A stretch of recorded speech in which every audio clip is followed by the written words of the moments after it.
is Brian Flores signing a deal with Minnesota that allows him.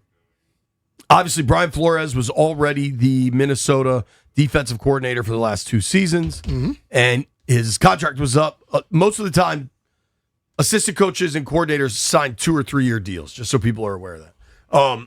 Contract's up, and there was talk of, what's Flores going to do? Is anybody going to make a run at him? He did interview here in Washington, but he also has interviewed with Baltimore and Pittsburgh, I believe, for the head coaching job. Last night, the news came out. I think Pelissero had it first, that Flores has signed a new contract with the Minnesota Vikings, which, unless he gets a head coaching job, he will be back in Minnesota to be the defensive coordinator, effectively cutting Washington off the list. Yeah. You and I always joke about how rarely coaches tell the truth at the podium, but I believed Kevin O'Connell when he's like, unless he gets a head coaching job, we're confident he'll be back. And I wonder if Washington just helped drive his price tag up a little bit. Like, hey, I got a market, dog. Hey, we're going to need some more cash. He could have. They could have been serious about it and put a price there. And then if you want to keep him, you got to go meet that price. Right. And I believed O'Connell when he said it and the manner with which he said it. And I know there was a ton of excitement about Flores. I just don't think it was ever going to happen. And now we know it's not. Yeah. Hey, you didn't have him, you move on. Did you ever think it was even when I thought it was a possibility because the whole thing about it, once you, like I said, if he got some more money, that's the way that it happened because they offered something and he went back and said, hey, what's it going to be? They got to go match it. Right. You know, so let's be real. Every time we talk about players, coaches, contracts coming here, we seem to only talk about it from our side. I always look at it from both sides. You know, if Kevin O'Connell, when he made that comment, I'm like, if that's a fact, then you're going to have to offer more than somebody else offering. Yeah, and I don't know, but I don't know that you're going to pay a D coordinator. You think that number is $6 million? I don't know if it's that much. But coaches are making. Some coaches are making up there. Like 15. Hell, damn. Harbaugh might be close to 20. Right. You know, because he was already close to 20. It was like 18 or something when he was in Baltimore. Right. You know, Tomlin was up there as well. Right. So it's like these coaches are making it, but if you're going to have a guy of the caliber of Flores, you know, you're going to have to pay for it. I never thought Flores was going to happen. Even when we did the phone segments, I was like, who do you want non-Flores division? But we've also now arrived at this position where Flores off the chart, Jeff Ulbrich from Atlanta off the chart. Like, those guys aren't leaving where they are. Yeah. So what have we seen last night? I don't know who had it first. I know I was able to confirm it, that they're going to interview Al Harris. My old teammate. Al Harris is a dude that was with Dan Quinn in Dallas. When the guys had 12 and 13 interceptions? Al Harris was in Chicago this year. They led the league in interceptions. He knows something about taking the football. Where did you play with him? In Philly. What was he like as a dude? Al, cool as hell. That's my golf buddy. My Tuesday and Saturday morning golf buddy. But he's also been interviewed by Green Bay, which he's in their Ring of Fame. Right. So, you won know, a Super Bowl. Yeah, that's something you have to be thinking about as well. And so with Al Harris, I think there's legitimate excitement. With Carl Scott, the dude from Seattle, that's the defensive pass game coordinator up there. There is legitimate excitement about him. And I think when you look at what the Seahawks do, it's different. And it's a really confusing, hard system. And I think that's a legitimate. I mean, they run a cover 7, which has like a match quarter cover, like a match quarter zone that's really hard to implement unless you really know how to do it. But that only works when you got 4 dominant people up front. Sure. If you don't have that cover 7 get 8 alive. If you look at Carl Scott's resume, he was in Alabama with Nick Saban, now with Mike McDonald, who might be like the smartest defensive mind in football right now. The thing with both Scott and Harris, they've never been the defensive play caller. Mm-hmm. Considering you have an offensive coordinator, an offensive play caller that's never done it, can you do that on both sides of the ball? I believe you can. Listen, the thing, there are guys, see, we put that pressure because somebody hadn't done the calls per se. There are people who've been calling it for 10 years that come in and they suck. So my problem is, you got if that guy is the pass game coordinator, he's implementing all this stuff. So when it comes down to third and long and different things, that D coordinator is communicating with him on the headset to find out what he's thinking. So he has some implementation. He has some part of calling that play. But guys need a chance just sometimes. Listen, when you're sitting there as a player, you don't get to call the plays. But a coach sitting in a play and you're like, man, we should run this play. I'm sure the coaches do that exact same thing, And Al played the game at a high level, So I don't. If we're gonna knock the guys that get in the first time call, I understand you don't have the great experience, but how about that? We've seen guys with 10 years experience that completely suck, but we keep giving them jobs. I mean, to that point, the dude Zach Robinson was running Atlanta's offense, which just seemed kind of mismatched at times. Mm-hmm. He just got a job in Tampa to go run the Tampa offense, right? Like sometimes these guys just are in the right rotation and know the right people and just stay getting jobs. But you remember when you were getting ready to do certain levels of jobs? Yeah. What they always told you. Need experience, right? Right.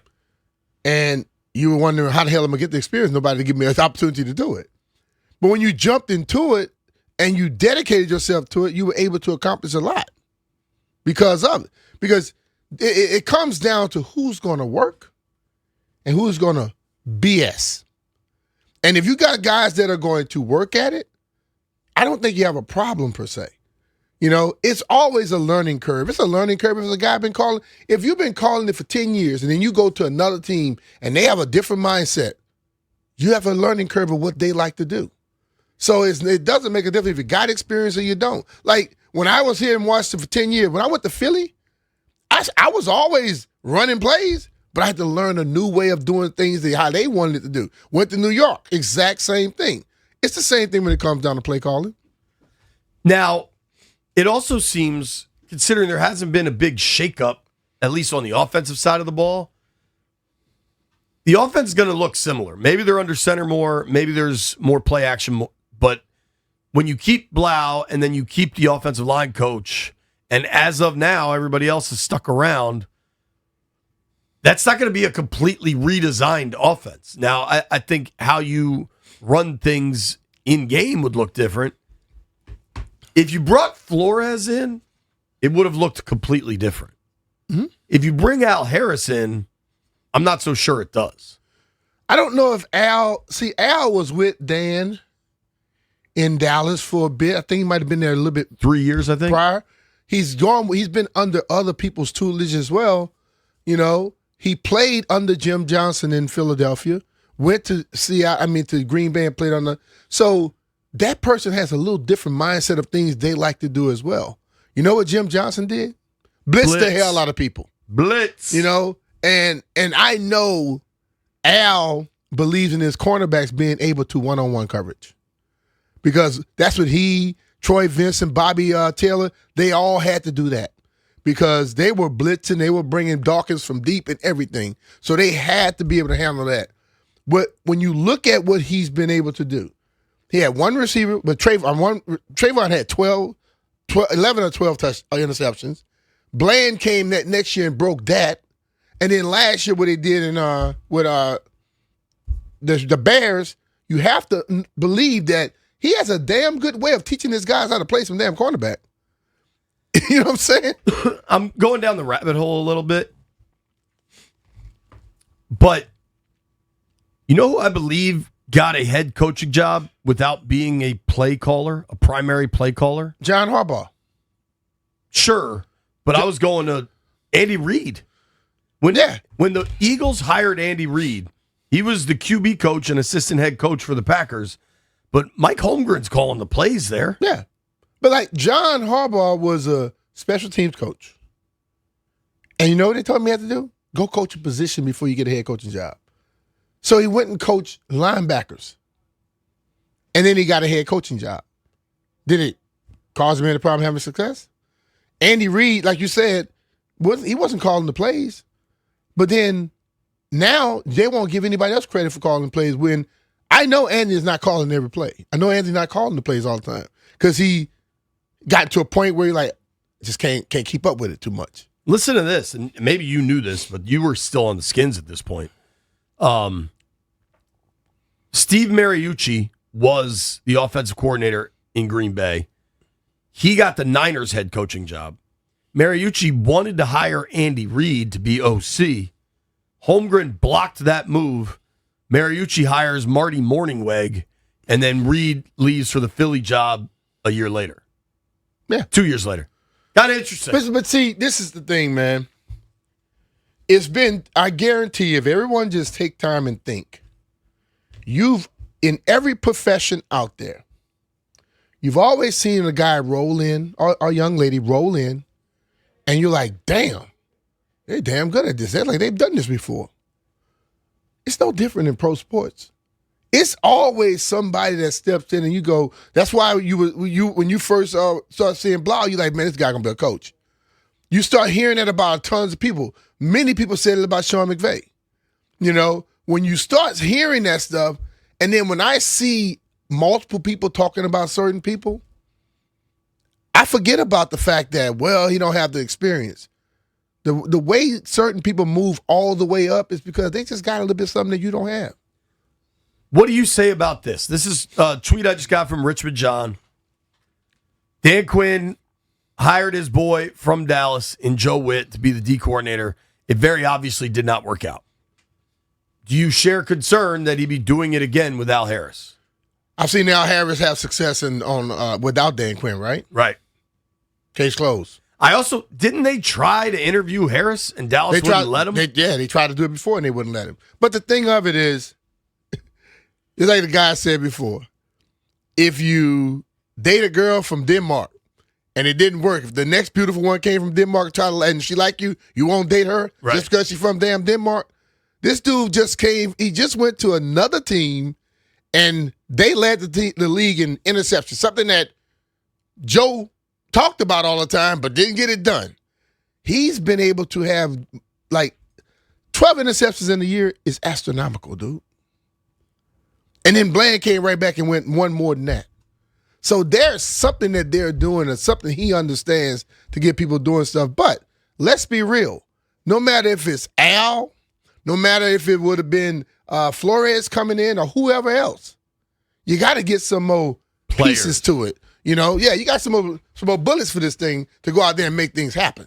We, I had an episode of All Ears last night, and we're still kind of going through all the different players' sound, all the different interviews from the end of locker cleanout day. And we've already done a lot of the offensive guys. Last night we did a lot of the defensive guys, and we played two clips that I thought were really telling. One was Mikey Samerstill, one was Von Miller. And Mikey kind of had really good perspective on I didn't have the year I wanted, and we didn't have the year we wanted. Yeah. And how it's all cohesive. You know what I mean? Like it's all one cog in the wheel impacts the whole wheel, but another cog impacts everything. Like I don't think from the secondary perspective, anybody's really going to celebrate their 25 tape. No. Like it just no. Now, but I guarantee you can go through it and you can find things that you go, okay, this is what we want. And you want to try to replicate that. But there are a lot of plays where you're going to say, please don't do this ever again. Sure. You know, so I just think that what it is you got to be able to find what was done well and remember the situation and circumstance and try to practice that at a certain level. Listen, I know the rules have changed. You can't do so much physical stuff, but you got to pick that damn speed up. You know, the 49ers back in the day when everybody was hitting and playing full gear, they had on shorts and T-shirts. But they did everything like a damn track meet. And you go back to the 80s and 90s, they had a lot of success, did they not? Yeah. So, if I don't care if you can't hit, but the speed got to pick up a little bit. The intensity has to pick up a little bit, you know. And like they say you can't tackle anymore. But I turn on TV and I see guys tackling like hell. The defensive backs in Houston, they know how to tackle. So what are they doing that we are not doing? Find out what other people are doing and try to implement some of that stuff.